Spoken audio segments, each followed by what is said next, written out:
دنیا میں بڑے بڑے جرنیل گزرے، بڑے بڑے فاتح گزرے، بڑے بڑے شعراء گزرے، بڑے بڑے خطیب گزرے، بڑے بڑے آتھر اور مصنف گزرے، بڑے بڑے انٹلیکچول اور سٹیٹس مین گزرے، لیکن جب وہ دنیا سے گئے تو لوگوں نے کہا اگر مرحوم کچھ عرصہ اور زندہ رہتے تو اس فن خطابت کو یا فن شاعری کو اور عروج دیتے، اگر وہ فاتح تھے تو کچھ علاقے اور فتح کر لیتے۔ اس پوری دنیا میں جو بھی گیا، حتیٰ کہ پیغمبر بھی گئے، تو اللہ نے ان کے بعد ضرورت سمجھی اور ایک اور پیغمبر کو بھیجا، تو ہر انسان جو آیا اپنا مشن ادھورا چھوڑ کر چلا گیا، سوائے حضور علیہ السلام کی ذات کے، کہ جو خطبہ حجۃ الوداع کے موقع پر 1.5 لاکھ کے مجمع سے سوال کرتے ہیں، بتاؤ میں نے تم تک جو اللہ کا پیغام پہنچانا تھا پہنچا دیا؟ 1.5 لاکھ کا مجمع کہتا ہے ادیتا ونصحتا، یا رسول اللہ آپ نے خدا کا پیغام پہنچانے کا حق ادا کر دیا۔ اور حضور علیہ السلام 3 بار آسمانوں کی طرف نگاہ اٹھا کر کہتے ہیں اللہم اشہد، اے میرے اللہ تو بھی گواہ رہنا کہ میں نے تیرا پیغام پہنچانے کا حق ادا کر دیا۔ اور اللہ تعالیٰ پھر آیتیں اتارتا ہے کہ الیوم اکملت لکم دینکم، آج میں نے تمہارا دین مکمل کر دیا ہے۔ جو دین آدم سے چلا تھا، جو مشن آدم و نوح سے چلا تھا، مصطفیٰ کی ذات پر اس کو مکمل کر دیا۔ تو کامل و اکمل ہستی ساری کائنات میں صرف ایک گزری ہے، اور وہ ہمارے آقا محمد مصطفیٰ صلی اللہ تعالی علیہ وآلہ وسلم ہے، جن کا وجود آج بھی ہمارے لیے عزتوں اور برکتوں اور رحمتوں کا باعث ہے۔ ایک بات یاد رکھیں کہ یہ بزرگوں میں یہ بات مشہور تھی کہ جس شخص کی عمر 150 سال ہو جائے تو کہتے ہیں جی اس شخص نے آب حیات پیا ہوا ہے، کہ اس کو موت نہیں آ رہی۔ حضور ضیاء الامت پیر محمد کرم شاہ صاحب رحمۃ اللہ علیہ فرماتے تھے لوگوں، آب حیات جس کے پینے کے بعد کسی کو موت نہیں آتی، فرماتے پتہ ہے وہ آب حیات کیا ہے؟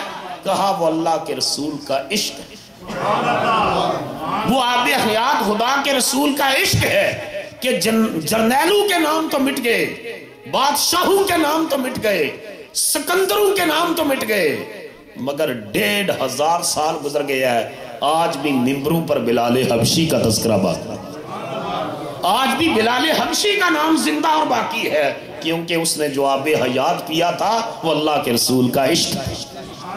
اور وہ عشق اتنا ان کے رگ و ریشہ میں رچ اور بس گیا تھا کہ مرتے دم تک، حتیٰ کہ آخری دن آیا حضرت بلال حبشی رضی اللہ تعالیٰ عنہ کا آخری دن آیا، بیوی نے پاؤں پر ہاتھ رکھ لیا، کہا ہائے میں برباد ہو گئی، ہائے میں اجڑ گئی، ہائے میں دنیا میرے لیے اندھیر نگری ہو گئی۔ حضرت بلال نے فرمایا ایسا کیوں کہتی ہو؟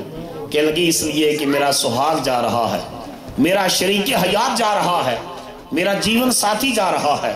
آپ نے فرمایا نہیں، یہ وقت تو خوشخبری دینے کا ہے، یہ تو مبارکبادی کا وقت ہے، یہ تو خوشی منانے کا وقت ہے۔ وہ کہنے لگی میں کس بات کی مبارک دوں کہ میرا تو سہاگ جا رہا ہے، جیون ساتھی جا رہا ہے۔ کہا اس بات کی مبارک دے دنیا والوں کو کہ جب سے رسول اللہ نے پردہ فرمایا بلال نے شہر مدینہ چھوڑ دیا تھا، آج بلال قبر میں جا رہا ہے، تھوڑی دیر کے بعد قبر میں آمنہ کے لال محمد مصطفیٰ کا دیدار نصیب ہوگا۔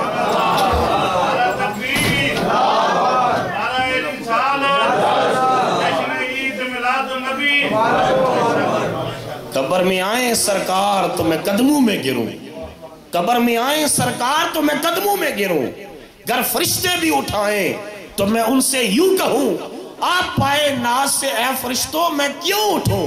مر کے پہنچا ہوں یہاں اس دل ربا کے واسطے، مر کے پہنچا ہوں یہاں اس دل ربا کے واسطے۔ کہا میں تو اس لمحے کا انتظار کر رہا تھا کہ کب موت آئے گی، روح کف سے انسری سے پرواز کرے گی، قبر میں جاؤں گا حبیب کبریا کا دیدار نصیب ہو جائے گا۔ تو صحابہ کرام رضوان اللہ تعالیٰ علیہ مجمعین نے جو آب حیات پیا، جو آب حیات حضرت ابوبکر صدیق نے پیا، جو آب حیات حضرت عمر نے پیا، وہ آب حیات حضور کا عشق تھا۔ بولو حضور کا، سارے بولو حضور کا عشق تھا۔ وہ سلطان العارفین نے کہا ہے نا، ایمان کی سلامتی تو ہر کوئی مانگتا، ہر کوئی مانگتا، کہ ایمان کی سلامتی مل جائے، لیکن کہا کہ جس منزل تے عشق پہنچاوے ایمان خبر نہ کائی، کہا کہ جہاں عشق پہنچاتا ہے وہاں ایمان کو بھی خبر نہیں ہے، ایمان کی منزل پیچھے ہے، عشق کی منزل ایمان سے بھی آگے۔ اور علامہ اقبال رحمت اللہ علیہ نے تو یہاں تک کہا ہے کہ مغز سے قرآن روح ایمان جانے دی ہست حب رحمت للعالمین، کہا قرآن کا جو مغز ہے وہ بھی محبت مصطفیٰ۔ بولو کیا ہے؟ سارے اونچا بولو کیا ہے؟ قرآن کا مغز بھی محبت مصطفیٰ ہے، ایمان کی روح بھی محبت مصطفیٰ ہے، اور دین کی جان بھی محبت مصطفیٰ ہے۔ یہ وہ شخص کہہ رہا ہے جس کے بیٹے کا میں نے انٹرویو کیا، اور میں آج ہی پڑھ رہا تھا پہلے بھی کہ حضرت عمر فاروق کے بیٹے حضرت عبداللہ بن عمر، ان کے بیٹے بیان کرتے ہیں کہ میرے جو والد تھے حضرت عبداللہ بن عمر، جب بھی نبی پاک علیہ السلام کا ذکر آتا، حضور کا تذکرہ ہوتا، کہتے ہیں کبھی زندگی میں ایسا نہیں ہوا کہ حضور کا نام مبارک آیا ہو، حضور کا ذکر آیا ہو اور میرے باپ عبداللہ بن عمر کی آنکھوں میں آنسو نہ آئے، کبھی ایسا نہیں ہوا۔ اور جسٹس جوید اقبال صاحب کا میں نے انٹرویو کیا، ایگزیکٹ یہ ورڈ انہوں نے کہے، انہوں نے کہا کبھی ایسا نہیں ہوا، 13 سال عمر تھی جب والد گئے، تو کہا کبھی ایسا نہیں ہوا کہ میرے ابا جان کے سامنے، علامہ اقبال کے سامنے حضور کا تذکرہ چڑھا ہو اور علامہ اقبال کی آنکھوں میں حضور کی محبت میں آنسو آئے۔ شاعر تو اور بھی بڑے گزرے ہیں نا، شاعر تو اور بھی بڑے گزرے ہیں، لیکن اقبال کا نام کیوں زندہ جاوید ہے؟ اس لیے کہ باقی شاعر تو زلف و رخسار کے شاعر تھے۔ خود اقبال نے کہا ہند کے شاعروں صورت گرو افسانہ نویس، آہ ان بیچاروں کے اعصاب پہ ہے عورت سوار، یہ زلف و رخسار کے شاعر ہیں، اور اقبال زلف مصطفیٰ کا شاعر تھا۔ اقبال چہرہ مصطفیٰ کا مداح تھا، اقبال والدہا کے مکھڑے کے حسن میں قصیدے لکھا کرتا تھا۔ وہ فرنگ کے سینے پر بیٹھ کر کہتا ہے کہ ہیرا نہ کر سکا مجھے جلوہ دانش فرنگ، سرما ہے میری آنکھ کا خاک مدینہ کہ میری آنکھوں میں محمد عربی کے ڈیرے کا سرما پڑا ہوا ہے، میری آنکھیں کسی اور کے حسن سے ہیرا نہیں ہو سکتی، کیونکہ مصطفیٰ کے ڈیرے کے سرمے نے ان آنکھوں کو اتنا حسن عطا کر دیا ہے کہ کوئی اور حسن ان آنکھوں میں سماتا ہے۔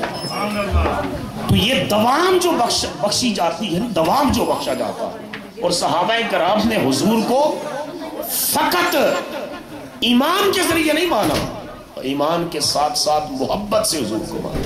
دیکھیں نا، صرف جاننے کو تو چڑیا بھی جانتی ہے کہ پھول کھلا ہوا ہے، چڑیا جانتی ہے کہ بڑا خوبصورت پھول کھلا گلشن، لیکن پھول کے اوپر اپنے قصیدے چڑیا نثار نہیں کرتی، پھول پر اپنے قصیدے جب بھی نثار کرتی ہے وہ بلبل نچھاور کرتی ہے۔ دیکھنے کو مکھی بھی دیکھتی ہے کہ شمع جل رہی ہے، لیکن آج تک کسی مکھی نے شمع کے اوپر جان نہیں لٹائی، جان صرف پروانے نے لٹائی ہے جو شمع سے عشق کرتا ہے، جو محبت کرتا ہے شمع سے۔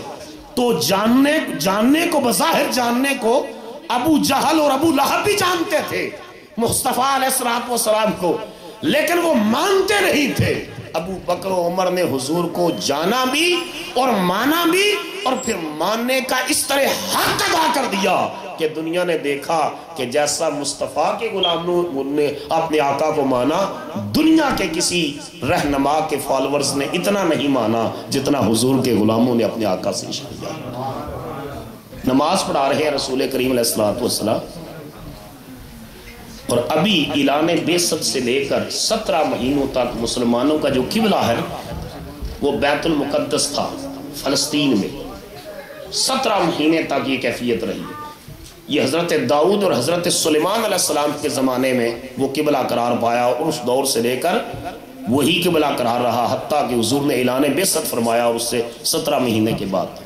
لیکن حضور کے دل میں یہ خیال آتا تھا کہ وہ قبلہ ہمارا کعبہ بن جائے جو ہمارے جد امجد سیدنا ابراہیم علیہ السلام نے بنایا ہے۔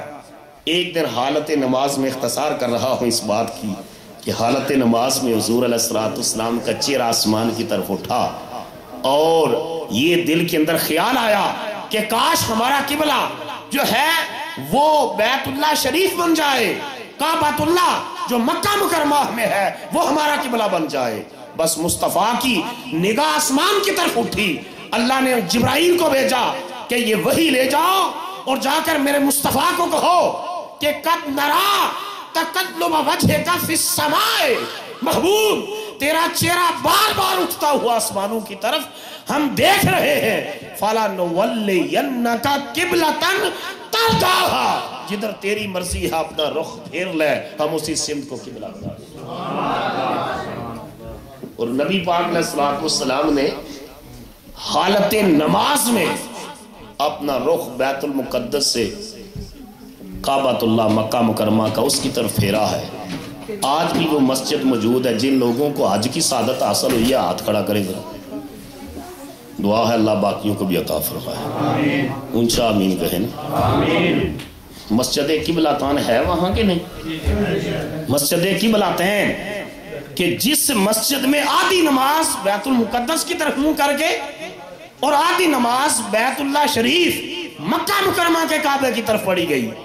اب سوال یہاں یہ پیدا ہوتا ہے کہ حضور حالت نماز میں اپنا رخ جب پھیر رہے تھے بالکل جو ہے مخالف سمت میں، حضور وہاں سے اپنا بیت المقدس سے بیت اللہ کی طرف رخ پھیر رہے تھے، تو پیچھے صحابہ نے یہ نہیں سوچا کہ اگر ہمارا رخ پھرا تو نمازیں ہماری ٹوٹ جائے گی، کیونکہ ان کا عشق یہ تھا، انہوں نے کہا جدھر جدھر مصطفیٰ کا رخ جا رہا ہے ادھر ادھر ہی غلامان مصطفیٰ کا رخ جا رہا ہے، ادھر ادھر ہی غلامان مصطفیٰ کا رخ جا رہا ہے۔ اور نماز پڑھ کے کسی ایک صحابی نے نہیں کہا یا رسول اللہ آج زہر کی نماز ہوئی ہے یا کوئی نہیں، آج زہر کی نماز ہماری موقع ہوئی ہے یا نہیں ہوئی، کیونکہ انہوں نے نماز کو ادب مصطفیٰ میں اس کیفیت میں یہ بار بار حکم آیا اقیموا الصلاۃ، اقیموا الصلاۃ، نماز قائم کرو نماز قائم کرو۔ صحابہ نے پوچھا کیف نصلی یا رسول اللہ، یا رسول اللہ کیسے نماز پڑھیں؟ حضور نے کوئی تھیوری، کوئی ڈاکٹرائن، کوئی فلسفہ نہیں دیا، فرمایا میں مصلی پر کھڑا ہوتا ہوں، صلو کما رأیتمونی اصلی، جس طرح میں کرتا ہوں اسی طرح کرتے جاؤ، یہی تمہاری نماز بن جائے گی۔ تو نماز کی عاشقانہ تعریف یہ ہے کہ نماز میرے نبی کی اداؤں کا نام ہے، بولو نماز حضور کی اداؤں کا نام ہے۔ اور یہاں مولوی اور مفتی ایسے بھی تھے جن نے کتابوں میں لکھا کہ نماز میں حضور کا خیال آئے تو نماز فاسد ہو جاتی، انہوں نے لکھا نماز فاسد ہو جاتی اگر حضور کا خیال آئے۔ میں آپ سے ایک سوال کرتا ہوں، جب یہ آپ نے بارہا مرتبہ بات سنی، جب حضور سجدے میں گئے اور امام حسین حضور کے اوپر سوار ہوئے، امام حسین حضور پر سوار ہوئے، تو حضور کو یہ خیال آیا یا نہ آیا کہ میرے اوپر حسین سوار ہے میں سجدہ لمبا کروں؟ بولو یہ خیال آیا یا نہ آیا؟ تو اگر نبی کے خیال میں سجدے میں امتی کا خیال آ جائے اور نبی کی نماز نہیں ٹوٹتی، تو اگر امتی کے خیال میں نبی کا ذکر آ جائے، نبی کا نام آ جائے، تو امتی کی نماز کیسے ٹوٹ جاتی ہے؟ وہاں تو حضور 70 تسبیحات پڑھ کر سجدہ لمبا کر رہے ہیں کہ حسین کھیلتا رہے، عبادت خدا کی تھی مگر حسین کے لیے سجدہ لمبا کر دیا۔ اگر حسین کے لیے سجدہ لمبا کیا جائے تو سجدہ باقی رہتا ہے، اگر حسین کے نانے کی یاد میں لمبا کر دیا جائے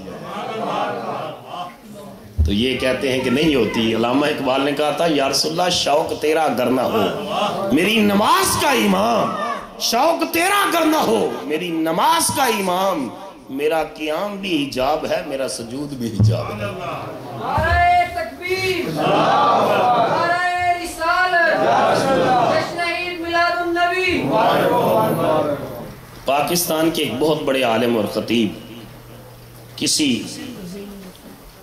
علاقے میں خطاب کر رہے تھے، بہت بڑا مجمع تھا، اور یہ آیت کریمہ پڑھی کہ اللہ پاک نے حضور کی مرضی پر قبلہ بدل دیا۔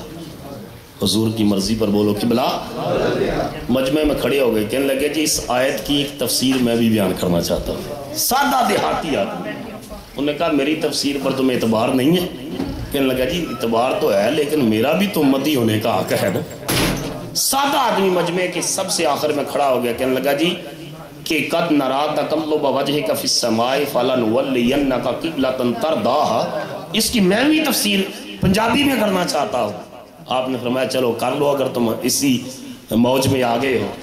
کہنے لگا پانی روڑ دیتا، پانی روڑ دیتا، ایک تیرے ویکھن تے رب قبلہ موڑ دیتا۔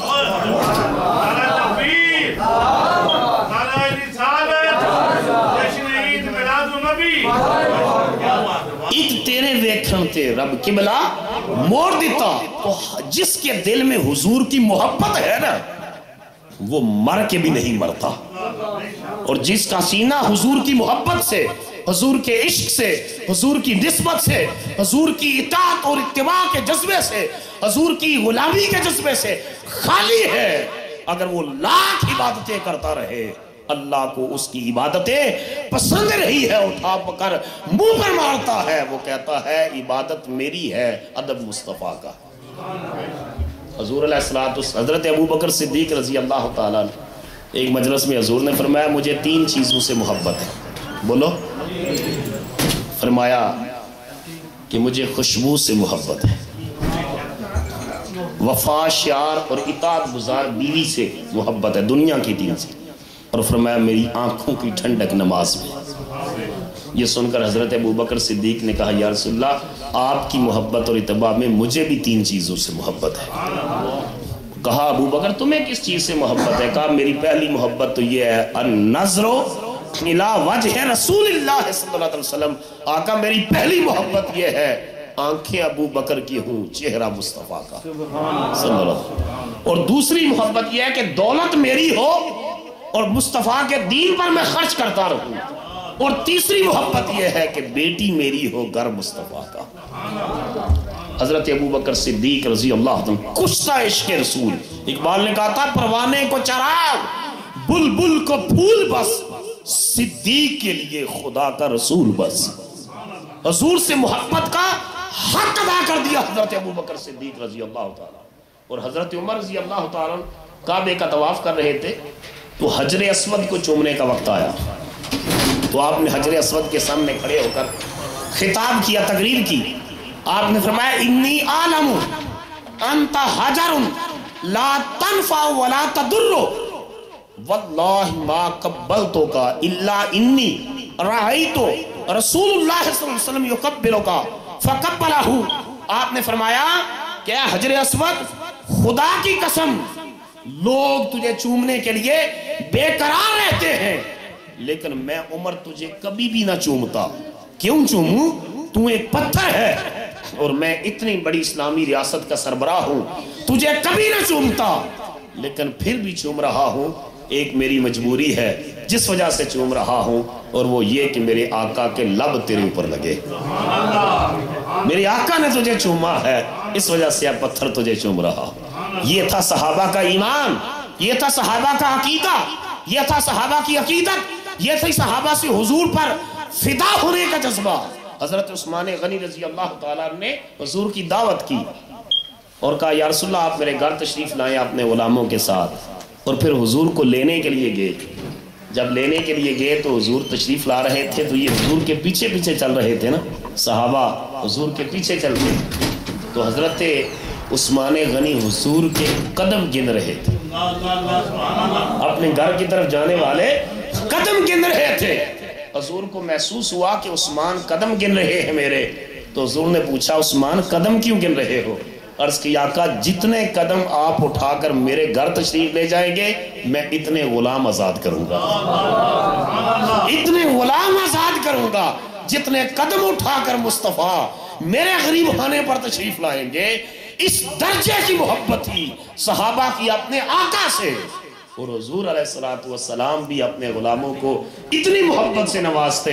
ایک موقع پر انہوں نے ایک غزوہ پر مال دیا اسلام کے لیے، جنگ کرنے کے لیے، حضور نے جولی میں ڈال کر اس طرح دراہم و دنانیر کو پکڑ کر آسمان کی طرف پھینکا اور کہا یا اللہ میرے عثمان نے تیرے دین کی سربلندی کے لیے اتنی قربانیاں دی ہیں، اللہم لا تسأل عثمان بعد حاضر یوم، یا اللہ آج کے بعد عثمان کے کسی عمل پر اس کا مواخذہ نہ کرنا، میں عثمان سے راضی ہوں، یا اللہ تم بھی عثمان سے راضی ہوں۔ یہ کہتے ہیں جی نبی کے پاس اختیار ہی کوئی نہیں ہے، میرا نبی کہہ رہا ہے ابو بکر کھڑا ہو جائے، لبیک یا رسول اللہ، حضور فرماتے ہیں ابو بکر فی الجنہ، ابو بکر تجھے جنتی ہونے کی گارنٹی میں محمد دیتا صلی اللہ علیہ وسلم، عمر فی الجنہ، عثمان فی الجنہ، علی فی الجنہ، طلحہ فی الجنہ، زبیر فی الجنہ، ابو عبیدہ بن جراح فی الجنہ، 10 صحابہ کے نام لے کر مصطفیٰ نے کہا اٹھو تمہارے جنتی ہونے کی ضمانت میں مصطفیٰ دے رہا ہوں۔ اسی وجہ سے اعلیٰ حضرت نے کہا میں تو مالک ہی کہوں گا کہ ہو مالک کے حبیب نہیں محب و محبوب میں تیرا میرا۔ تو صحابہ اکرام نے حضور علیہ السلام سے محبت اور عشق کا اس درجے کا کیا کہ جب حدیبیہ کے لیے رسول اللہ صلی اللہ علیہ وسلم جا رہے تھے نا، تو 8 سال کے بعد مکہ مکرمہ میں عمرہ کی ادائیگی کے لیے، تو مکہ کے کافروں نے سمجھا کہ شاید جنگ کے ارادے سے آ رہے ہیں، انہوں نے ریزسٹنس کی اور آگے سے کہا کہ ہم مکہ میں داخل نہیں ہونے دیں۔ تو حدیبیہ کے مقام پر حضور علیہ السلام ٹھہرے، انہوں نے عروہ بن مسعود کو حضور علیہ السلام کے ساتھ نیگوشیشن کے لیے، ڈیبیٹ کے لیے، مذاکرات کرنے کے لیے امبیسڈر آف مکہ بنا کر بھیجا حدیبیہ کی طرف۔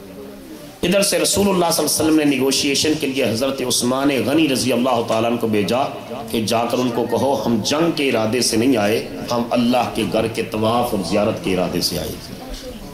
لیکن عروہ بن مسعود 3 دن وہاں رہے، بعد میں مسلمان ہوئے، اس وقت مشرک تھے۔ انہوں نے جا کر جو رپورٹ دی، انہوں نے کہا اہل مکہ میں تمہیں کہتا ہوں محمد عربی کا راستہ چھوڑ صلی اللہ علیہ وسلم، حضور علیہ السلام سے مزاحمت، تصادم اور ریزسٹنس کا راستہ ترک کر دو۔ انہوں نے کہا کیوں؟ ہم نے تجھے بڑا منجا ہوا میسٹر سمجھا تھا۔ اس نے کہا ہاں، رأیت کیسر فی ملکہ ہی ورأیت کسرا فی ملکہ ہی ورأیت النجاشی فی ملکہ ہی ما رأیت مالکن قطو یؤکرو اصحابہ۔ میں نے کہا، اس نے کہا کہ میں روم کے بادشاہ کیسر کے دربار میں گیا، میں نے کیسر کے درباریوں کو اپنے بادشاہ کی عزت کرتے دیکھا۔ میں کسرا، ایران کے بادشاہ کسرا کے دربار میں گیا، اس کے درباریوں کو اپنے بادشاہ کی عزت کرتے دیکھا۔ میں حبشہ کے بادشاہ نجاشی کے دربار میں گیا، اس کے درباریوں کو اپنے بادشاہ کی عزت کرتے دیکھا۔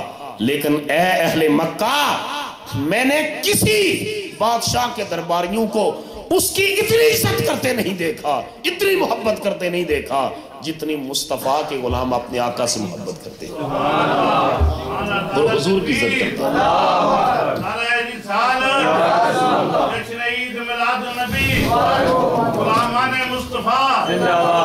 اس نے کہا کیا دیکھا؟ انہوں نے پوچھا کیا دیکھا؟ کہنے لگا میں نے دیکھا جب مسلمانوں کے نبی علیہ السلام حجامت کرواتے ہیں، بال مبارک ترشواتے ہیں، صحابہ جولیاں پھیلا کر حضور کا طواف کرتے ہیں، اور حضور علیہ السلام کا ایک منہ مبارک زمین پر نہیں گرنے دیتے، اٹھا کر سنبھالتے ہیں، کہتے ہیں آقا کا منہ مبارک ہے، اس سے ہم برکتیں حاصل کریں۔ اس نے کہا میں نے یہ بھی دیکھا کہ مسلمانوں کے پیغمبر صلی اللہ علیہ وسلم وضو فرماتے ہیں، اور 1400 صحابہ تھے، بولو کتنے؟ 1400 وضو فرماتے ہیں، اور صحابہ وضو کے پانی کا ایک قطرہ زمین پر نہیں گرنے دیتے، ایک قطرہ بھی، بلکہ اٹھا کر کوئی چہرے پر مل رہا ہے، کوئی سینے پر مل رہا ہے۔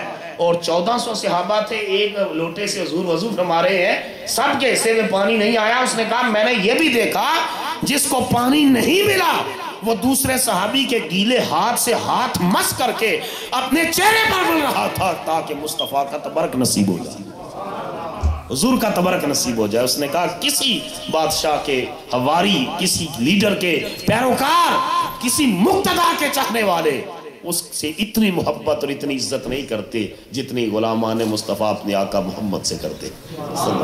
اس نے کہا میں نے یہ بھی دیکھا کہ حضور چمڑے کے بستر پر آرام فرما رہے تھے، اور حضور کو پسینہ مبارک آیا، اور میں نے ایک صحابی کو دیکھا کہ وہ کھرچ کر پسینہ ایک ڈبیا میں ڈال رہا تھا۔ میں نے کہا کیوں کر رہے ہو ایسا؟ کہنے لگا بیٹی کی شادی ہوگی، مصطفیٰ کا پسینہ خوشبو کے طور پر استعمال۔ اتنی محبت دنیا میں کسی نے کسی سے نہیں کی جتنی میرے آقا کے غلاموں نے اپنے آقا محمد مصطفیٰ سے محبت کی۔ آج کا یہ میلاد مصطفیٰ بھی محبت کی ایک علامت ہے، کیونکہ جو جس سے محبت کرتا ہے نا پھر اسی کا ہر وقت ذکر کرتا رہتا ہے، ہر وقت اسی کا۔ مجنوں کو کسی نے کہا کہ کتے کے قدم چوم رہا ہے، مولانا روم کہتے ہیں لوگوں نے کہا پاگل ہو گئے ہو، کتے کے قدم بھی کبھی کسی نے چومے؟ مولانا روم لکھتے ہیں پائے سگے بوسیدہ مجنوں خلق گفت اینچے بواد، گفت گاہے گاہے این در کوے لیلا رفتہ بواد۔ اس نے کہا یہ عام کتا نہیں، کبھی کبھی کوچہ لیلا کا پھیرا لگا کر آتا ہے، اس کا کتا ہونا نہیں دیکھتا، کوچہ یار میں آنا اور جانا دیکھتا ہوں، کہا اس وجہ سے اس کے قدم چوم رہا ہوں۔ تو مولانا روم کہتے ہیں کہ مجنوں اس کتے کے قدم چومے جو لیلا کے کوچے سے ہو کر آتا ہے، اور مصطفیٰ کا غلام ان کتوں سے محبت نہ کرے جو مدینہ کے کوچہ بازار میں پھرتے ہیں،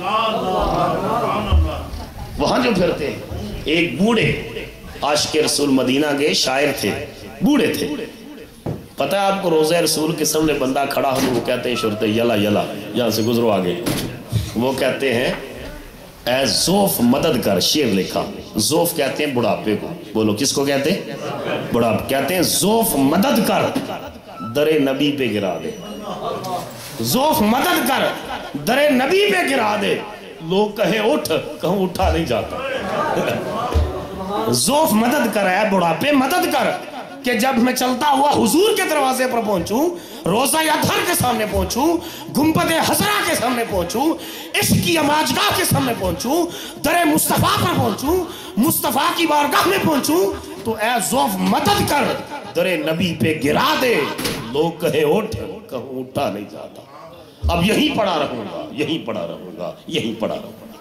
صحابہ کرام حضرت حبیب بن عدی رضی اللہ تعالیٰ یہ مکہ مکرمہ میں رہ گئے، مشرکین نے پکڑ دیا، صحابہ ہجرت کر کے مدینہ طیبہ چلے گئے، انہوں نے مکہ کے ایک چوک میں ان کو سولی پر لٹکانا چاہا، ایک چوک میں سولی پر لٹکانا چاہا، تو جب سولی پر لٹکانے لگے تو پوچھا حبیب آخری وقت ہے، دنیا کی محبت تو کھوکھلی ہوتی ہے، غرض کے اوپر مبنی ہوتی ہے، اور میں تو اس کو محبت بھی نہیں کہتا، میں تو ہوس کہتا ہوں، کیونکہ محبت تو ایک پاکیزہ جذبے کا نام ہے جس کے اندر ہوس نہیں ہوتی۔ تو اگر محبت کھوکھلی ہو تو اس کا رنگ جلد پھیکا پڑ جاتا ہے، مگر حبیب بن عدی سے پوچھا حبیب کیا آخری وقت ہے تمہارا، سچی بات کرنا، کیا تم یہ پسند نہیں کرتے کہ اس جگہ جو ہے تیری جگہ پر تیرے نبی محمد موجود ہوں اور ہم ان کو پھانسی دیں؟ حبیب بن عدی سبحان اللہ، انہوں نے کہا اتحب انا محمدن مکانہ کا، کیا تم یہ پسند کرتے تمہاری جگہ حضور تیرے نبی ہوتے؟ قربان جائیں، سلام عقیدت میں پیش کرتا اس عاشق صادق کی سوچ پر، انہوں نے کہا واللہ خدا کی قسم ما احبو انی فی اہلی و ولدی، خدا کی قسم میں یہ بات پسند نہیں کرتا کہ میں تو اپنے گھر میں رہوں، اپنے بیوی اور بچوں کے پاس رہوں، وَأَنَّ مُحَمَّدًا شِيكَ بِشَوْكَةٍ، میں تو یہ بھی پسند نہیں کرتا کہ میرے آقا کے پاؤں میں کانٹا چبھے، میں یہ بھی پسند نہیں کرتا حضور کے پاؤں میں کانٹا چبھے، تم یہ کہتے ہو؟ انہوں نے کہا کیسا نبی ہے کہ اس نے ایسے دیوانے بنائے ہیں جو سولی پر چڑھ بھی کر بھی کہتے ہیں جن کی یاد زخموں کا درد ہونی نہیں دیتی، جن کی یاد زخموں کا درد ہونے نہیں دیتی، جن کی دید جذبوں کو سرد ہونے نہیں دیتی، اگر سولی ملے ان کی محبت میں گوارا ہے، جو ہر تلخی مٹا دے ان کے چہرے کا نظارہ، ہر تلخی مٹا دے ان کے چہرے۔ تو مولا وہ خواجہ غلام فرید نے کیا پیاری بات لکھی تھی، انہوں نے کہا کہ لوکاں آکھیا مجنے کو، یہ تو یہاں سوال کرتے ہیں مختلف، یہ کہتے ہیں جی رسول اللہ کو تو یہ بھی نہیں پتا تھا، حضور کو یہ بھی نہیں پتا تھا، حضور کو یہ بھی نہیں پتا تھا۔ ظالموں، تم اس نبی کے بارے میں کہتے ہو جن کے بارے میں حدیث پاک میں آتا ہے پل صراط سے جب صحابہ گزریں گے تو حضور فرمائیں گے رب سلم امتی، رب سلم امتی، رب سے یا اللہ میری امت کو سلامتی سے گزارنا، سلامتی سے گزارنا، سلامتی سے گزارنا۔ اب مولا امام احمد رضا رحمۃ اللہ علیہ نے کہا رضا اب پل سے وجد کرتے گزریے کہ رب سلم ہے صدائے محمد صلی اللہ علیہ وسلم۔ اب پل سے وجد کرتے گزرے کہ حضور امت کی سلامتی کی دعائیں مانگ رہے اور اجابت نے بڑھ کر گلے سے لگایا بڑی شان سے جو دعائیں محمد صلی اللہ تعالی وسلم. وہ کہتے ہیں کہ لوگوں نے خواجہ غلام فرید کہتے ہیں لوکاں آکھیا مجنے کو تیڑی لیلا رنگ دی کالی. لوکاں آکھیا مجنے کو تیڑی لیلا رنگ دی کالی. مجنے جواب دیتا تسا کو اکھ نہیں ویکھن والی. چٹے ورق قرآن دے اتے سیاہی رنگ دی کالی. تو کہا جہاں محبت ہو جاتی ہے نا وہاں تو کوئی نقص اور عیب ہو تب بھی نظر نہیں آتا. اور یہاں تو ہم اس ذات کے قصیدے پڑھتے ہیں جن کے بارے میں دربار رسالت کا شاعر حسان بارگاہ مصطفیٰ میں کھڑے ہو کر کہتا ہے خلقتا مبرہن من کل عیب کانکا قد خلقتا کما تشاء. یا رسول اللہ رب نے آپ کو ہر عیب سے ہر نقص سے ہر کجی سے ہر کمزوری سے ہر سکم سے پاک پیدا کیا ہے. کانکا قد خلقتا کما تشاء. مجھے ایسے لگتا ہے مصطفیٰ کی مرضی سے مصطفیٰ کا رب حضور کو بناتا رہا. وہاں تو عیب کا اندیشہ ہی نہیں ہے. حضرت زید بن عبداللہ کے والد حضرت عبداللہ ان کو خبر ملی رسول اللہ دنیا سے پردہ فرما گئے. امام زرقانی نے لکھا ہے انہوں نے دعا کے لیے ہاتھ اٹھا لیے. پتہ چلا حضور پردہ فرما گئے ہیں دعا کے لیے ہاتھ اٹھا لیے اور یہ دعا کہی مانگی اللہم اذہب بصری حتی لا ارا بعد حبیبی محمد احد. یا اللہ میری یہ آنکھیں نبینا کر دے. یا اللہ آنکھوں کا نور سلب کر لے. یہاں تک کہ جن آنکھوں سے مصطفیٰ کو دیکھا کرتا تھا حضور کے بعد نہیں چاہتا کہ کسی اور کو دیکھو. حضور علیہ السلام کا دیدار کیا تو صحابہ کرام نے حضور علیہ السلام سے محبت کی عشق کیا اور عشق کرنے کا حق ادا کر دیا صحابہ کرام نے حضور علیہ السلام کی ذات سے. اور آج بھی ایسے عشاق موجود ہیں آج بھی ایسے غلام موجود ہیں جو اپنے آقا کریم صلی اللہ تعالی علیہ وآلہ وسلم سے محبت کرتے ہیں اور رات کے اندھیروں میں اٹھ کر حضور کی یاد میں آنسو بہاتے ہیں. حضور کے قصیدے پڑھتے ہیں حضور کی نعتیں پڑھتے ہیں حضور پر درود و سلام کی سوغات بارگاہ رسالت میں پیش کرتے ہیں. اور مصطفیٰ کے عشق کی وجہ سے رب کائنات ان کو ایسی زندگی عطا کرتا ہے کہ وہ مر کے بھی قبروں میں زندہ ہوتے ہیں. نام فقیر تنہ دا باہو قبر جنہ دی جیوے ہو. تو میں اختتام کی طرف لاتے ہوئے دارت صاحب نے کہا تھا کچھ انگلش کا بھی حصہ ہو جائے لیکن وقت کے دامن میں جگہ کم ہے وہ پھر انشاءاللہ کسی وقت وگرنہ اگر اس میں کرتا تو پھر سارا انگلش میں ہی ہوتا. تو آخر میں ایک عاشق صادق کے کلام پر اپنی گفتگو ختم کرتا ہوں. خواجہ غلام فرید جن کا میں نے ذکر کیا وہ حضور صلی اللہ علیہ وسلم کی محبت میں کیونکہ حضور کی محبت کا ذکر چھڑا تو عاشق کے کلام پر اس کا میں اختتام کرتا ہوں. سرائکی زبان میں انہوں نے حضور کی محبت میں یہ لمبی نعت لکھی اور کہا یا رسول اللہ صلی اللہ علیہ وسلم ایک وری لنگ آتو ساڑی جاتے. اونچا بولو نا اس بات اگر آپ کا دل ہے تو سناتا ہوں نہیں تو ختم کرتا ہوں. کہا یا رسول اللہ ایک وری لنگ آتو ساڑی جاتے میں داریاں کرے ساں سکہ لہاتے. کہا پھل پان مصری علاچیاں مگیساں پھل پان مصری علاچیاں مگیساں تے اتری گلاباں تھی مل مل دویساں. کیا یا رسول اللہ جسے زلیخا دیکھا حضرت یوسف آئے تے روز نواں جوڑا باندھی سی روز نواں جوڑا. کیا زلیخا تم پتہ نہیں کدے نہ تو کے باندھی ہے ویندی اگر میرا مدنی محبوب آ جائے تے میں اتری گلاباں تھی مل مل دویساں. کنگی کریساں تے مہندی لویساں کنگی کریساں تے مہندی لویساں کول بہاساں میں دلہا بناتے. شملے دیاں سوٹیاں تے جے پور دے چیرے شملے دیاں سوٹیاں تے جے پور دے چیرے لکھ لال نیلم تے بکھ راج ہیرے. آخر میں یہ جو شعر کہا یہ راشد صاحب اور ان کے والد صاحب جو یہ بزم سجا رہے ہیں قاری صاحب کی قیادت میں صوفی صاحب کی مائیت میں یہ نچوڑ کہا خواجہ غلام فرید نے. کہا یا رسول اللہ اونجتا غریب ہاں پر دل تے امیر ہے.